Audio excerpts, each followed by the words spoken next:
নগর ভবন থেকে সরাসরি যুক্ত হচ্ছেন সহকর্মী মাহমুদ হাসান। মাহমুদ, যারা আন্দোলন করছেন অর্থাৎ ইশরাককে মেয়রের দায়িত্ব বুঝিয়ে দেওয়ার জন্য যে অবস্থান কর্মসূচি, এই কর্মসূচি থেকে কি দাবি আসছে এবং এ ব্যাপারে সরকারের অবস্থান কি, অর্থাৎ স্থানীয় সরকার মন্ত্রণালয় থেকে কোনো প্রতিক্রিয়া জানানো হয়েছে কিনা?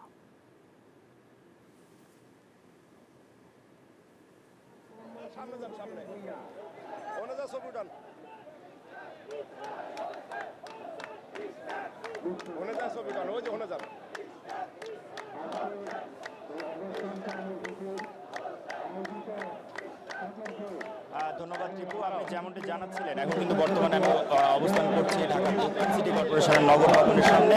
এইখানে কিন্তু স্লোগানে সকাল থেকে আসলে উত্তাল এই নগর ভবন প্রাঙ্গণ। আর গতকালকের কর্মসূচির যে ঘোষণা অনুযায়ী যে তাদের লাগাতার কর্মসূচির অংশ হিসেবে তারা কিন্তু সকাল 9টার আগে থেকেই কিন্তু এখানে এসে অবস্থান করছেন এবং তারা স্লোগান দিয়ে জানানোর চেষ্টা করছেন যে ইঞ্জিনিয়ার ইশরাককে তারা দ্রুত এই শপথ গ্রহণের মাধ্যমে এখানকার মেয়র হিসেবে দেখতে চান এবং বিগত সময়ে অর্থাৎ 2020 সালে যে নির্বাচন হয়েছিল, 2020 সালের 1 ফেব্রুয়ারি যে নির্বাচন হয়েছিল, সেই নির্বাচনে কিন্তু যে জালিয়াতি, যে ভোট জালিয়াতি, সেই ভোট জালিয়াতির মাধ্যমে কিন্তু মেয়র তাপস হয়েছিলেন, ফজলেনুর তাপস, তিনি কিন্তু মেয়র হয়েছিলেন।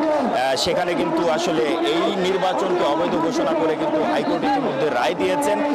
27শে মার্চ কিন্তু এই রায় ঘোষণা করেছেন মহামান্য হাইকোর্ট এবং রায়ে কিন্তু ইঞ্জিনিয়ার ইশরাককে এই ঢাকা দক্ষিণ সিটি কর্পোরেশনের মেয়র ঘোষণা করা হয় এবং পরবর্তীতে 27 এপ্রিল কিন্তু আসলে নির্বাচন কমিশন থেকে আসলে গেজেট প্রকাশ করা হয়। কিন্তু এখন পর্যন্ত আসলে কেন ইঞ্জিনিয়ার ইশরাককে নির্বাচিত মেয়র ঘোষণা করা হচ্ছে না বা তাকে শপথ বাক্য পাঠ করানো হচ্ছে না, এই বিষয়ে কিন্তু আসলে এলাকাবাসী এবং তাদের দলীয় নেতাকর্মীদের মধ্যে অনেকটা আসলে ক্ষোভ যে কেন করা হচ্ছে না নির্বাচিত মেয়রকেও।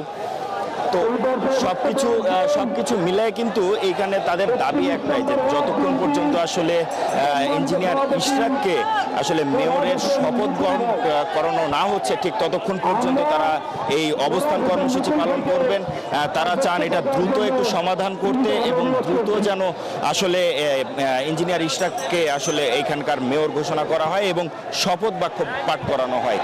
বিগত সময়ে আমরা যেটা দেখেছি, ইতিমধ্যে কিন্তু গতকালকে যে বিষয়টা ঘটেছে সেটা হচ্ছে যে এই বিএনপি নেতা ইশরাক হোসেনকে ঢাকা দক্ষিণ সিটি কর্পোরেশনের মেয়র শপথ না পাঠ করানোর নির্দেশনা চেয়ে কিন্তু হাইকোর্টেও রিট করেছেন একজন।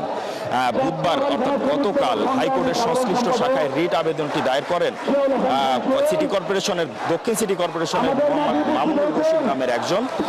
তিনি আসলে যে দাবিটা জানিয়েছেন যে আসলে মেয়র হিসেবে যেন ইশরাককে আসলে শপথ বাক্য পাঠ না করানো হয়, কিন্তু এইখানকার স্থানীয় মানুষজন এবং দলীয় নেতাকর্মীরা কিন্তু অবস্থান নিয়েছেন, প্রতিবাদ জানাচ্ছেন।